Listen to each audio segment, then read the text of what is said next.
It's the morning of May 13th, 2016, at the AAPOR conference in Austin, Texas. This is an AAPOR Heritage interview with Tom W. Smith, who we know as the former president of WAPOR, as the editor of Public Opinion Quarterly, as an AAPOR secretary-treasurer, standards chair, conference chair, counselor at large, and as the head of the committee that established the standard definitions, a very important work of AAPOR.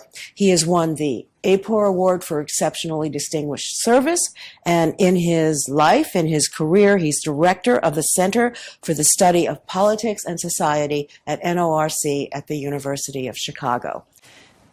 Good morning. Good morning, Kathy. You have a very distinguished history here with AAPOR, but what we'd like to start with is some discussion of how you got here. What got you into the field of public opinion research?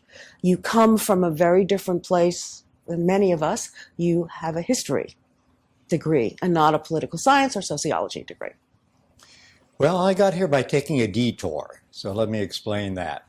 At Penn State, I got an undergraduate degrees in political science and history, and then a master's degree in history. Then I came to the University of Chicago in the history program, where ultimately I got my PhD with a dissertation on the dawn of the urban industrial age, the social structure of Philadelphia, 1790 to 1830. But while I was at the University of Chicago, they had a very nice fellowship, the National Institute of Mental Health, NORC Training Fellowship. And so a year after I got to the University of Chicago, I started at NORC, October 1st, 1973, in that training program. And one of the things I found that was very nice about being a social scientist in contemporary America was that you can design surveys to ask just the questions, collect just the information you need for your research. Instead of the historian, you have to find what was left laying around 100, 200, however many years ago you study, and you're stuck with that. You know, you can't make up new data. You can't say, well, gee, if I had only asked Thomas Jefferson this question, I would know exactly the answer to the thing I'm trying to cover. I stayed, so I've been at NORC since 1973. And since 1974, I've been working with the General Social Survey programs. So you've been with GSS, the General Social Survey, for really 40 years, a very long time. It is a very important component of social science research as being a very long-term study. If you were to look at the development of it since you've been there, where has it come from? Where is it headed? And just a little bit about your own involvement with it, because you've been the director. Yeah. So the General Social Survey, actually its formal name is the National Data Program for the Social Sciences, but everyone knows it as the GSS. It came out of the social indicators movement of the 1960s.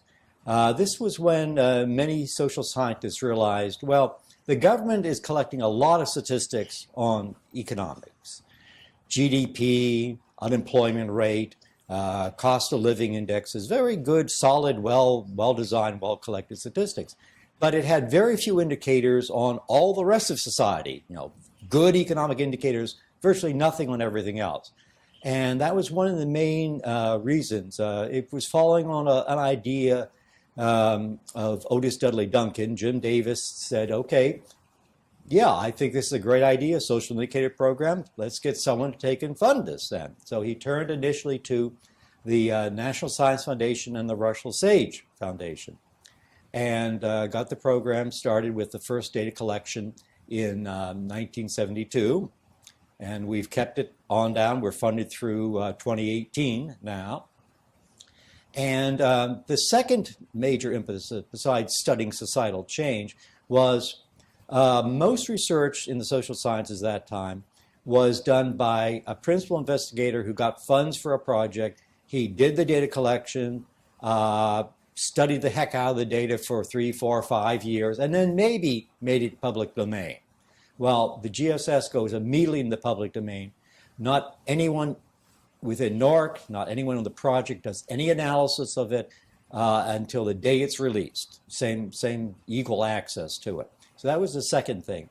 And the third thing was, of course, we wanted it to be methodologically rigorous. And there's a lot of ways we can kind of document that.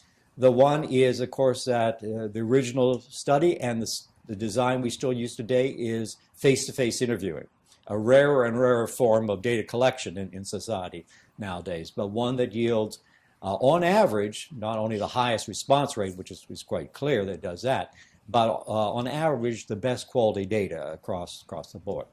And even there, we know, even where there are some aspects that face-to-face interviewing has some disadvantages, sensitive data.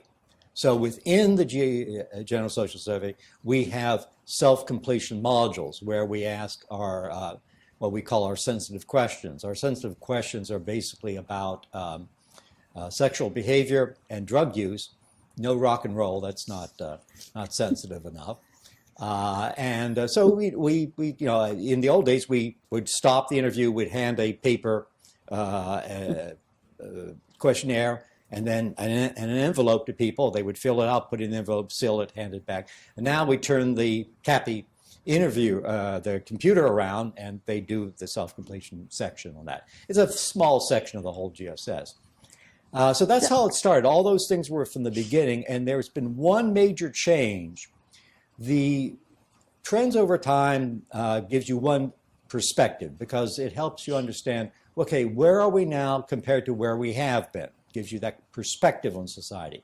The other major perspective that you can get is cross-national. So we started consulting with a similar survey in Germany in 1979, 1980, the Albus survey in Germany. And in 82 and 84, we had bilateral studies between Albus and the GSS. And then 4 countries got together in 84 and started the International Social Survey Program. That was United States, Germany, Great Britain, and Australia. And they did the first annual round in 1985. They've done an annual survey ever since. There have been, I believe, 59 countries involved over the years in that. And so that added the second major, that was the biggest design change in the GSS, and one that we're continuing to expand into the future. We have typically in any given year about 40 countries that participate. Not all countries participate in every year. And there are, roughly speaking, 200 countries in the world. And we're fortunate we have the 2 largest, China and India, but we only have 1 country in Africa. And so that's one of the major things what we want to do in the future is expand further the international component. And you've chaired this international component for a number of years, yes? Yeah, I was one of the co-founders of it, and for 6 years in the 90s and early 2000s, I was the secretary. Countries serve 3 years with 1 repetition allowed, and the U.S. was the Secretariat, and I was the Secretary General in that period. Do you see the future for this as expansion into other countries, or is there a struggle at the moment in terms of funding? And yeah, there's always this funding struggle, not only with the GSS at different times, but other countries. Countries drop in and out because of insecure funding. They also occasionally drop out because of retirements. You have someone who's very enthusiastic. We had a early member in Italy. It was actually a firm that did both public opinion and market research. And the long-term founding chairman retired eventually. And the new crew came in.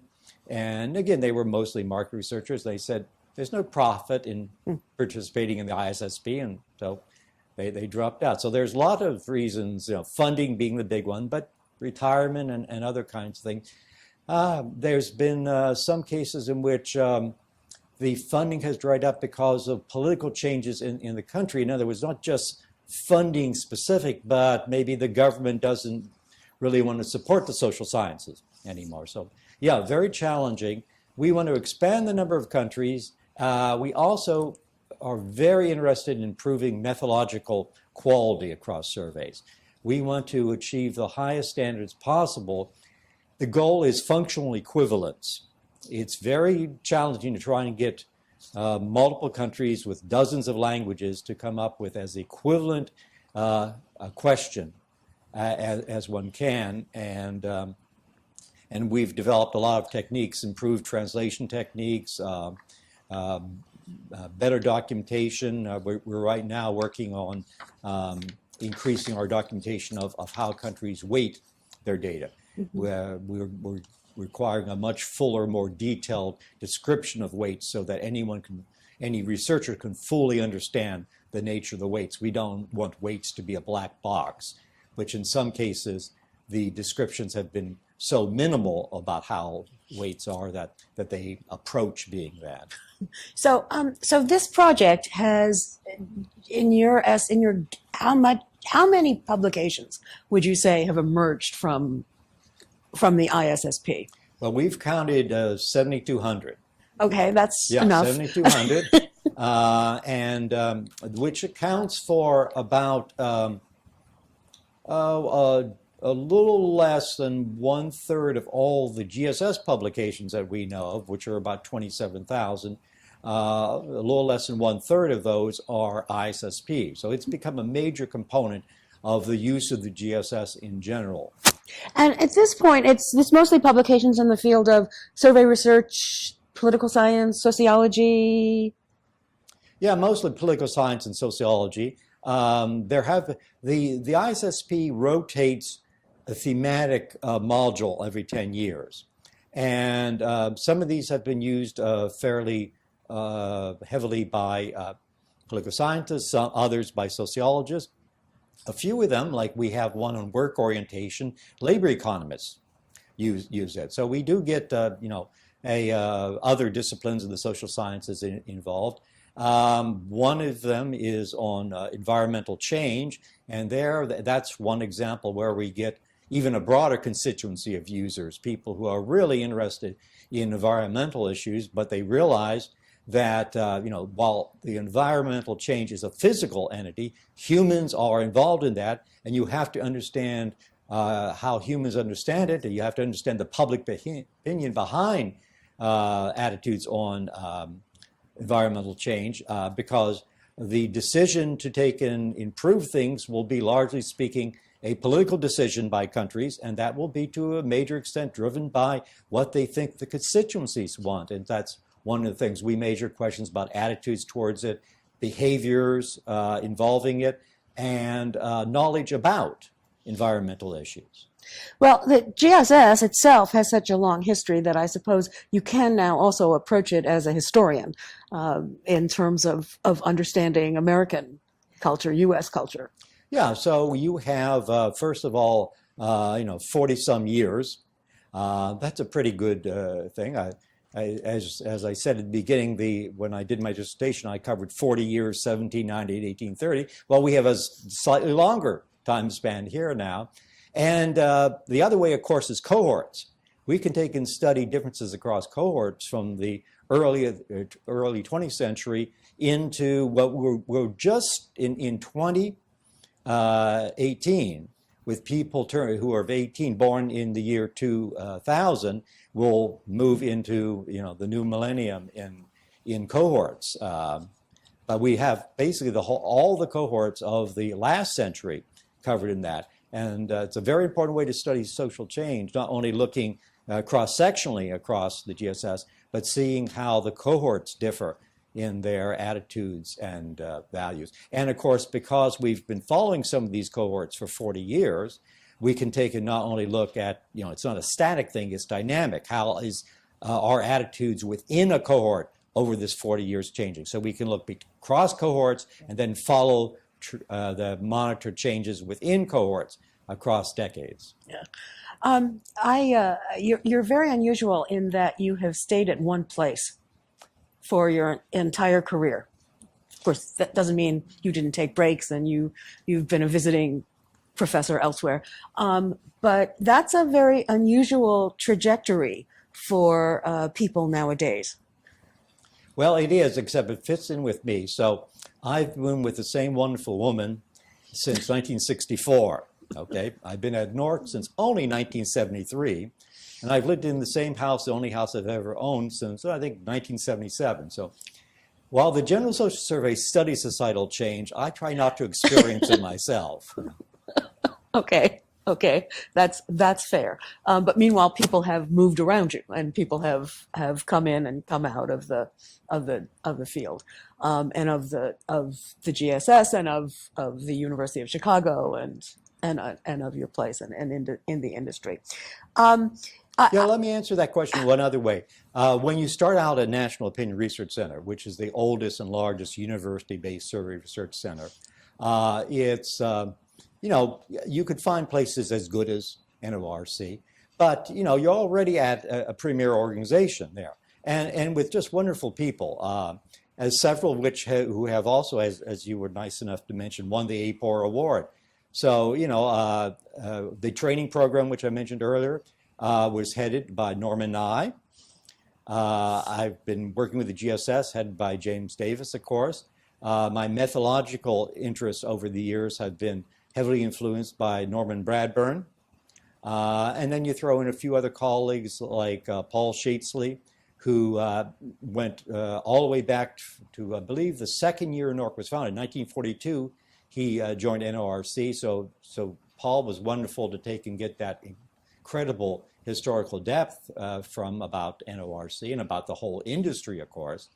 And Andrew Greeley, one of the most interesting social scientists you'll ever see, a wonderful social scientist, a ordained Catholic priest, and a best-selling novelist. Now there's a mix. Sure is. Well, you've mentioned a couple of very famous AAPORites. Paul Sheetsley, Norman Bradburn, I think in particular, and I may be missing someone there, but those two men were very active in this organization. I wonder if you could talk a little more about those two in particular, their impact on you, and perhaps their impact on your engagement with the American Association for Public Opinion Research. Sure. Now, again, Kathy, you have an interest in history as much as I do. So I'll start this story back in 1946, when Harry Field called the first conference in Central City. It was from that conference there were committees set up, which led to the founding of both WAPOR and AAPOR the next year. It was interesting. The first conference was called the Central City Conference on Public Opinion, something like that. And the second one in Williamstown was the second International Conference on Public Opinion. So you got this upgrade. And the first one actually was, there were, I think, 73 people there, 4 of which were from outside the United States. So a minimal definition, but made the definition of international. And so then, anyway, WAPOR and AAPOR get founded in 47. And Newark is, of course, heavily involved, from that founding conference.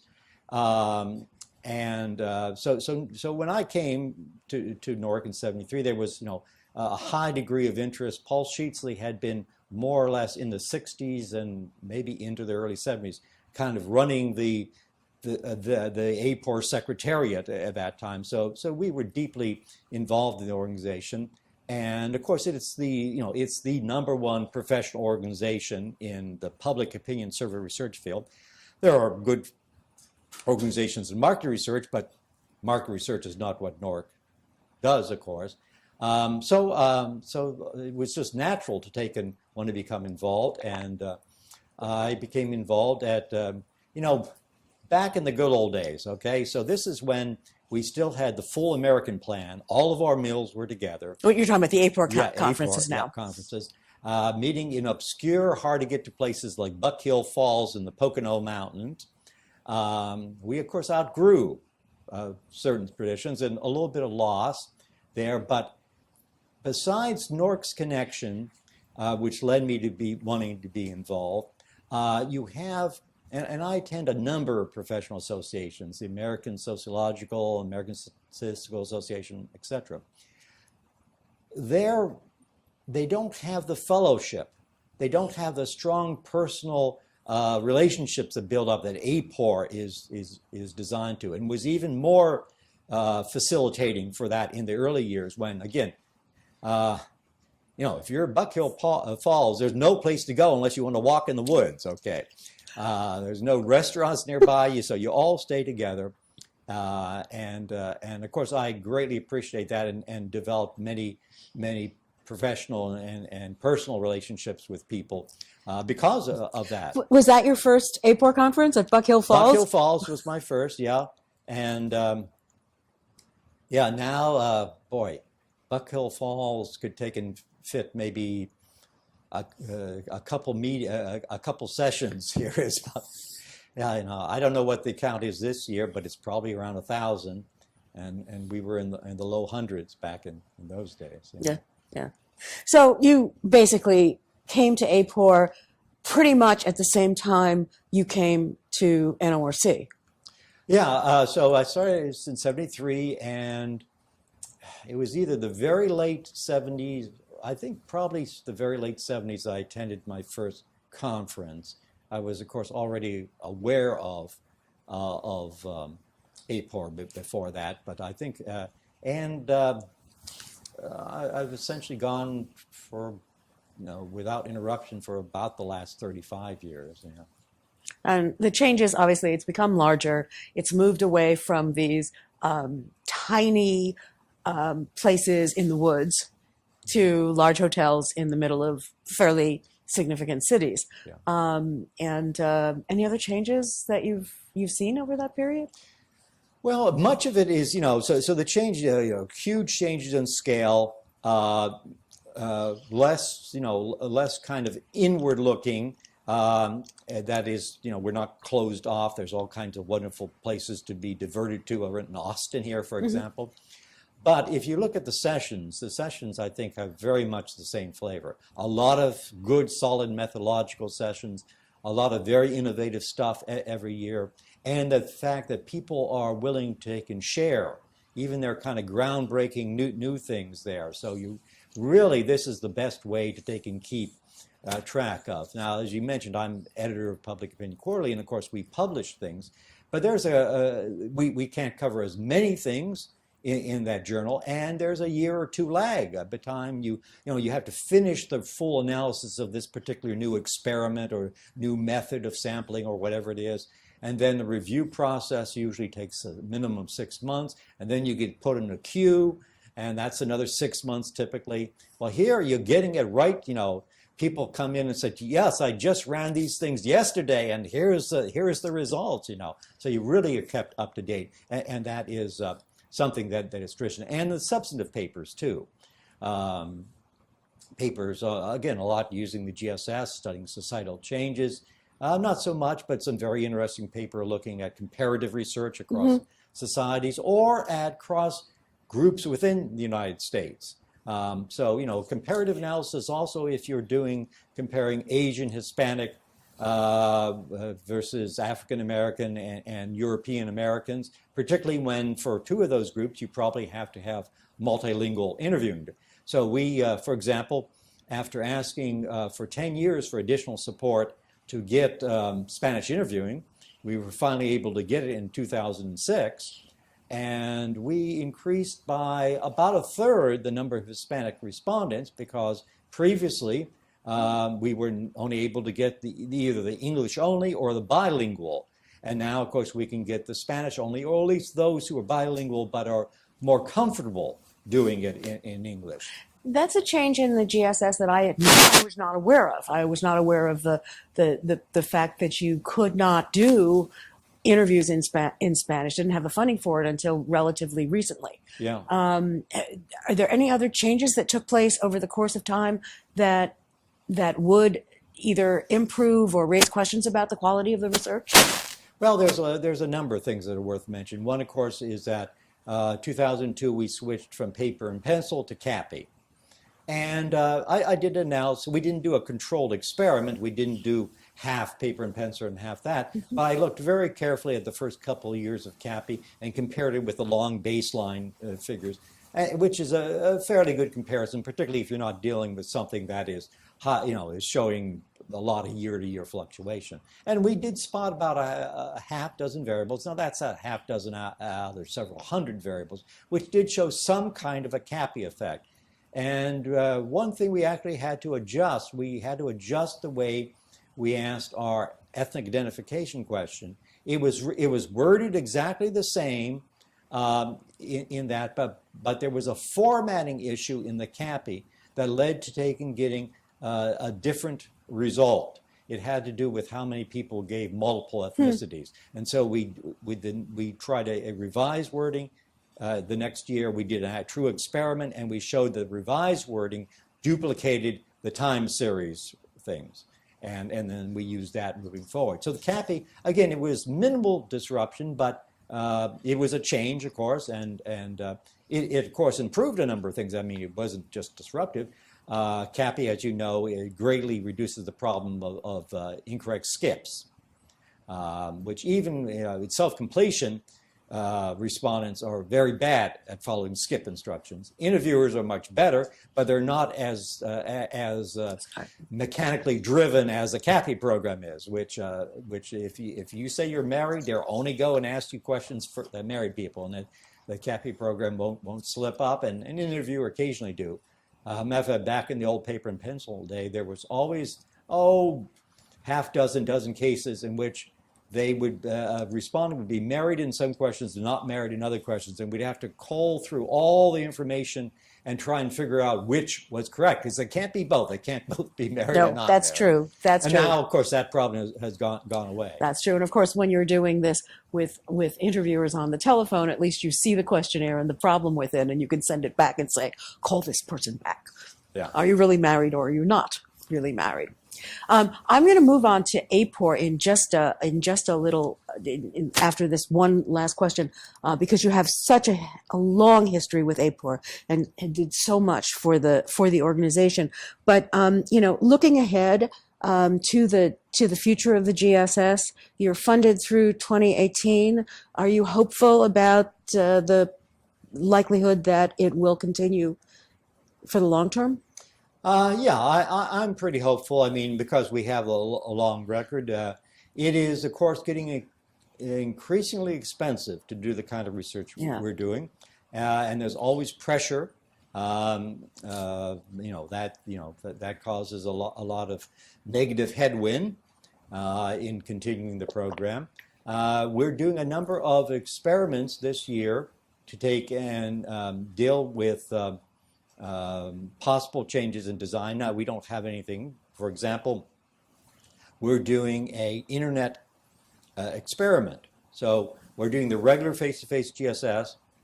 We've also drawn an address-based sample of to be given a shorter version, either on the internet, or we will send them a hard copy, but all self-completion mode, not mixing interviewer and self-completion mode, trying to get them as many to do it on the internet if possible, and with the backup being a self-completion. And so that experiment is being done. We'll analyze the results. We'll take in our perhaps next renewal, we'll take in, either say the reason why one might or might not want to consider that, either as a replacement methodology or a supplemental methodology.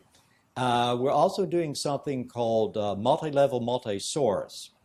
And this is, well, let me put it this way. If we think of the questionnaire as a box, okay? And you can think of it even not just as a box, but rows being respondents and columns being variables. Okay, so that's the box. And we're told to think outside the box.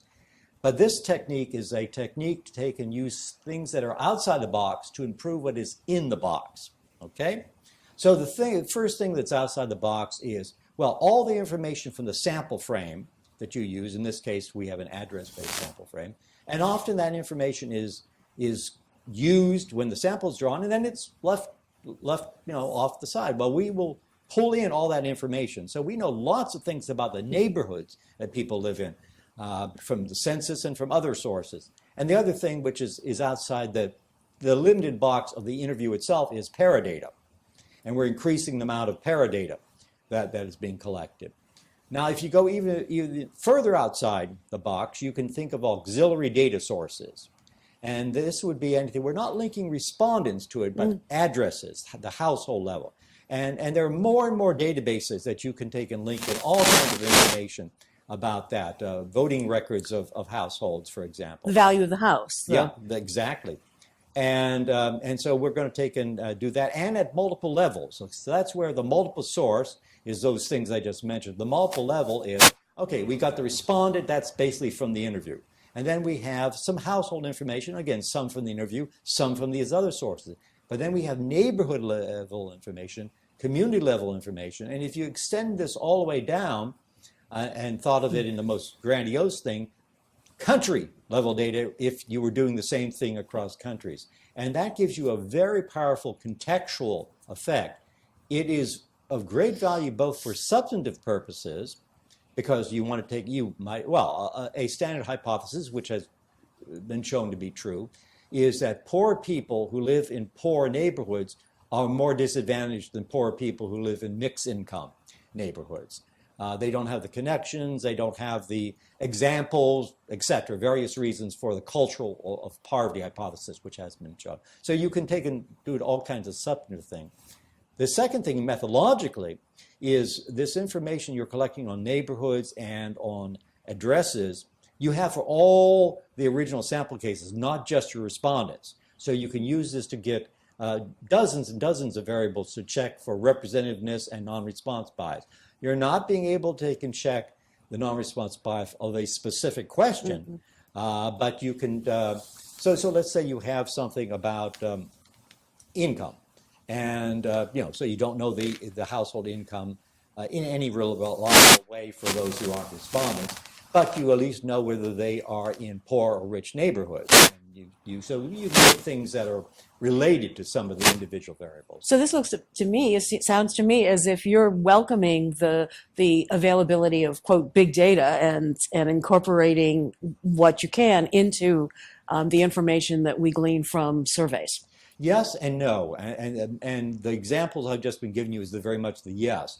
And here's where the no comes in. There are many highly useful ways that big data can and should be used. The problem that I see so far is people have been insufficiently rigorous about big data. They're willing to take and accept black boxes that some large firm runs a bunch of things and says, well, this is that. Well, how did you get that? Oh, well, we ran it. It's proprietary. We're not going to tell you anything more about it. There's a lot. I'll give you a second example.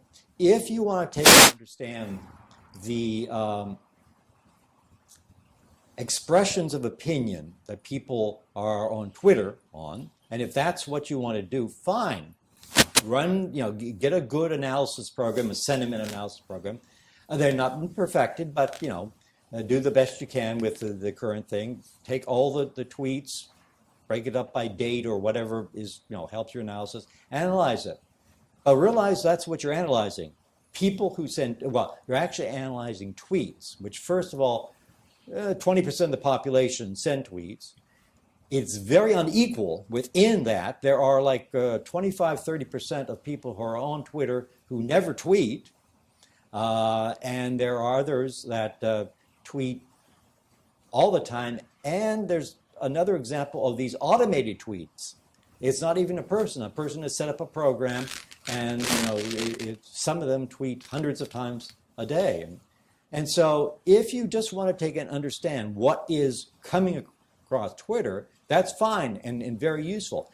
To take and say that represents the opinions of the American people at large is highly suspect kind of thing. And that's the problem that's an example of a problem I have with big data. People often think it can be used to take and represent something it isn't. Okay. Let's move on to AAPOR for a while and your role in AAPOR. As I said at the beginning, you've served on council as Secretary Treasurer, as Standards Chair, as Conference Chair, and as Counselor at Large.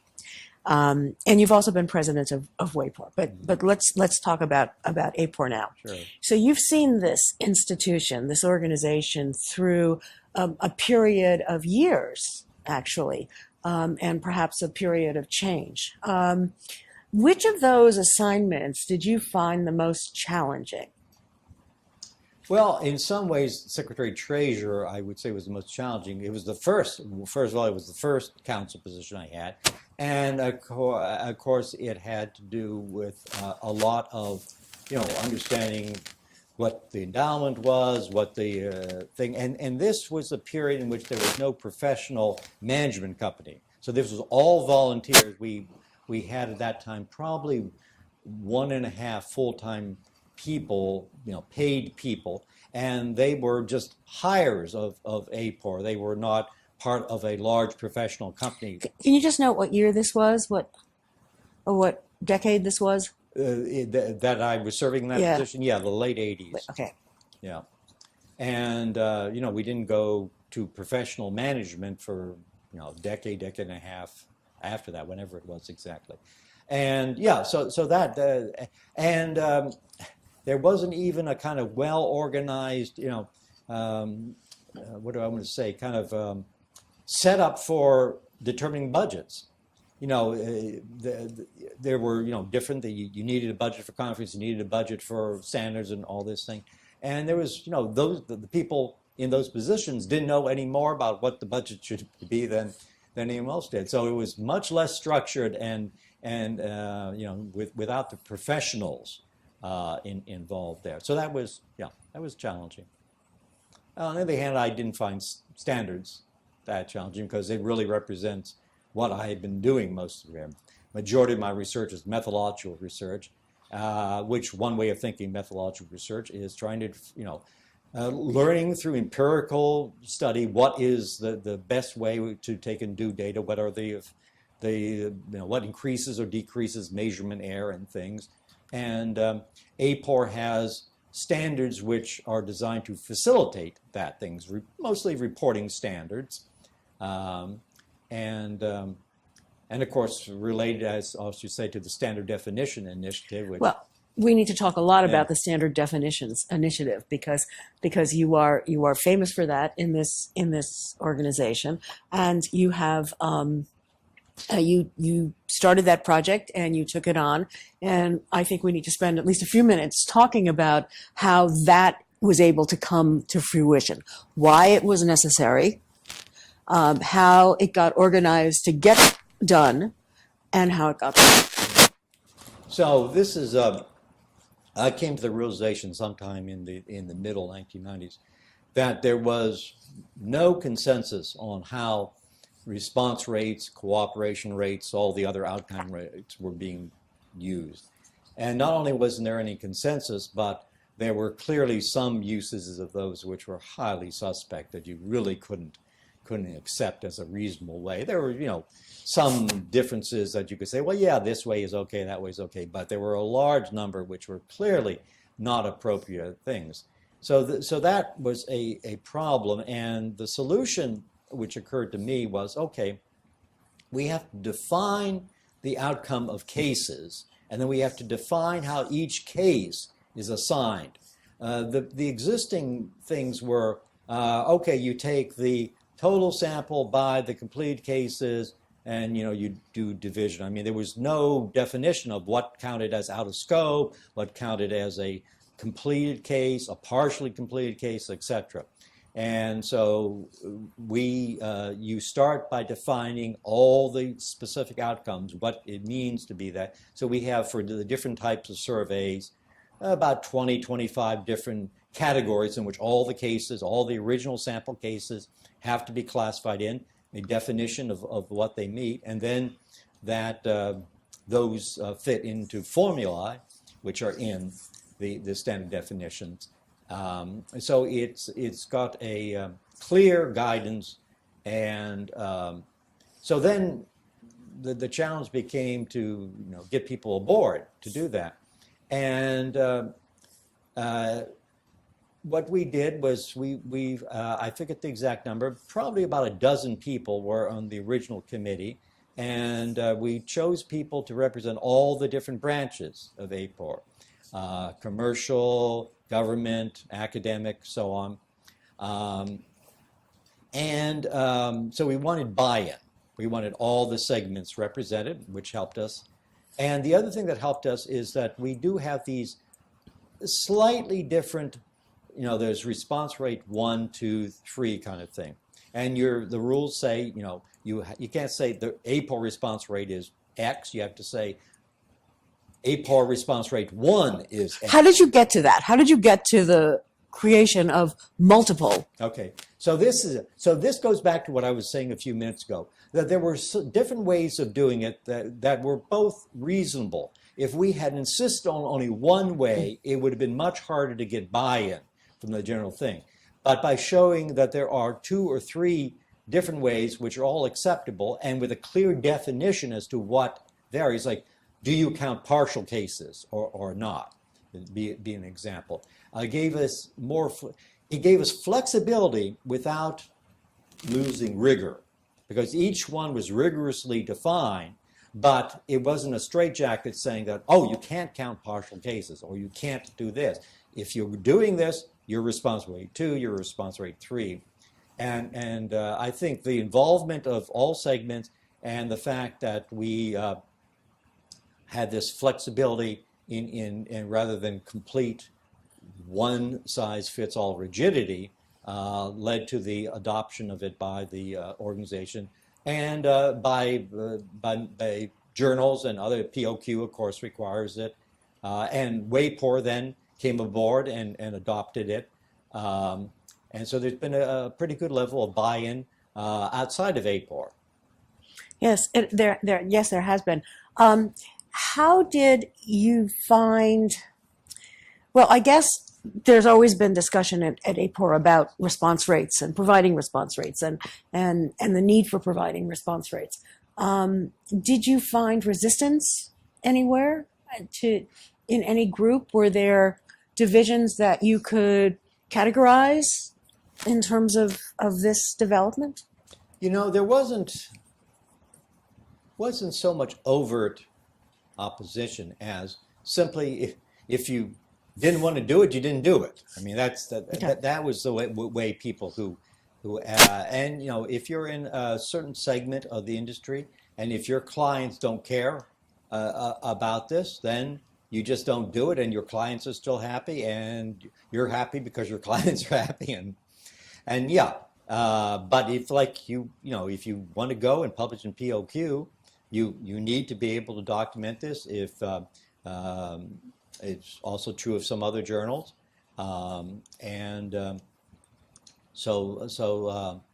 it's become. And we did some analysis over time, and we did find that in political science and sociology journals, as well as in POQ, the proportion of articles using surveys that reported response rates did increase appreciably. Not only, they increased, but they were also more consistent because they're using this standard definition. So clearly there was a thing about it. We just had to give you one example of where it's not perfect. There was an article in POQ, someone was using lots of different surveys, many from a couple decades ago. There was this one firm that had merged with another firm, been taken over by a second firm, and since the merger, they had the information that it was needed, but from the purchased firm, their response about getting response rate was, we don't have it. It wasn't saved. And that's that's again going back about history. That's a perpetual problem with historical data is either it wasn't saved or no one ever thought of collecting that kind of information in the past. But this was one in which it was unfortunately largely a problem of a merger and the takeover entity just hadn't made any great effort to preserve the information from the What do you do in those circumstances? Because I certainly do remember requests for response rate information for surveys that were conducted in the late 1960s by CBS News that nobody had any data for, and the poor author said, "Well, I can't use it then," and it seems to me that's unfortunate. Yeah. So what we do is, first of all, we require the authors to take and make a strong effort to try and get it. And if they're told, and we know there's certain companies in certain periods that, because it's come up before, we know they're not going to have it, they just take and say, ask for unavailable. We just put in a straight statement of the fact of the matter. But we don't just automatically exclude things. Okay. All right. Okay. And it's been revised a couple of times since that, and you're still engaged in Right. that when I it think happens. we're on maybe the 8th edition. And this is a result of two things. First, our industry keeps changing. There are modes which become more important. And so we want to have a specific description of that. And second, of course, although we gave a lot of thought and careful attention to it, we didn't get everything perfectly covered from the very beginning. A couple of years ago, we added a much expanded section on establishment surveys. I don't recall that the initial release of the data had anything on establishment surveys, for example. So this was a clear extension into really a brand new area. The other things have been more just modifications. So we came out originally with 2 or 3 modes, and now we're up to 5 or 6 modes as we've expanded. Very little in terms of substantive rethinking or theoretical frame changing. Let's just talk a little bit more about the standard definitions, because it's been a process that's been ongoing. It is not something that was just done once, and you've been engaged in it that entire period. Right. So, yeah, it came out in the late 90s. We're, I believe, on our 8th edition of that. We expanded and we revised it because the field, our industry changes, certain modes, certain approaches have become more prominent, and we've got, internet surveys being one example, but others. One of the major additions, for example, which wasn't covered at all in the original, was establishment surveys. So we added a substantial section on that an edition or 2 ago. We really haven't changed the fundamental structure or framework of it, but we've refined it and we've made it more specific for particular modes and made it, of course, better. In a way, it's certainly one of the major success stories of AAPOR, because it was a document that was put together by AAPOR with you in charge. It has survived, and it has been adopted by multiple other organizations and journals.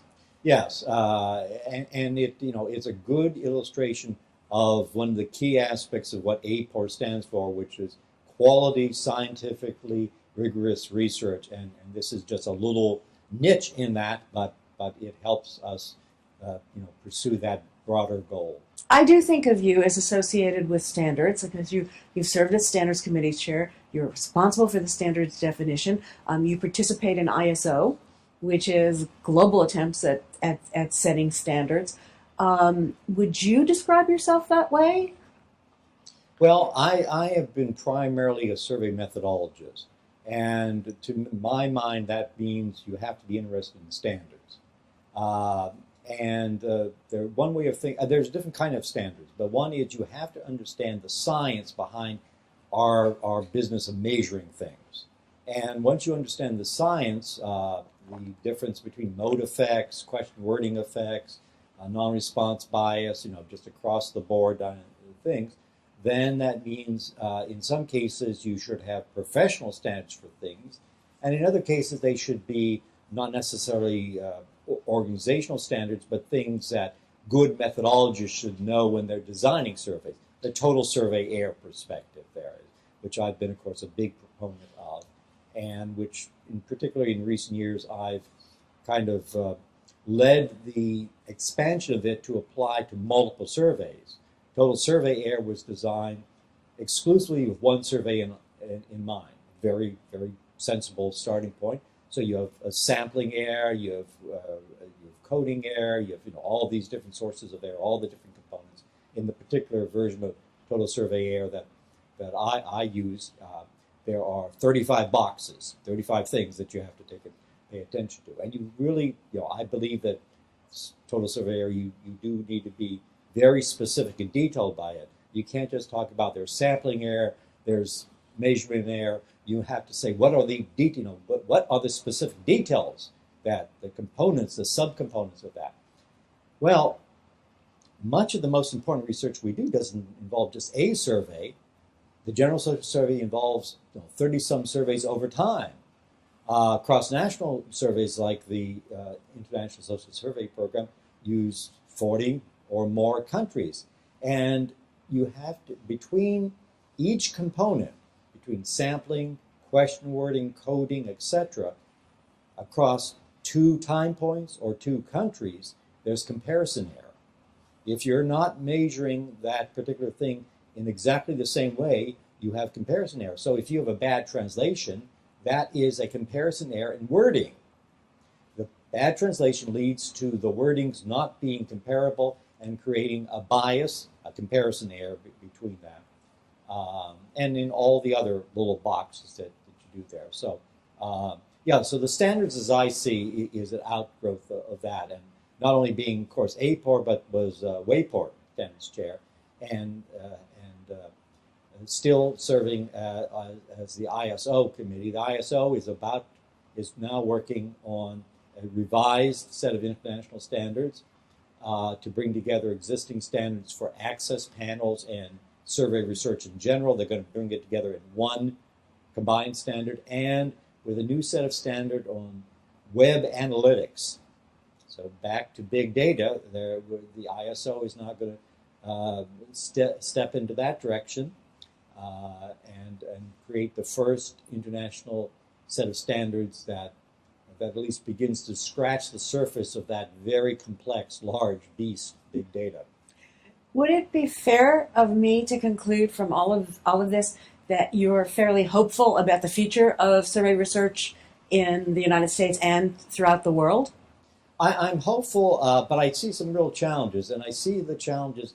And again, I want big data to be our ally, and not something that, there is a quote that I use in the paper from some British sociologists that, in effect, basically says survey research is dead.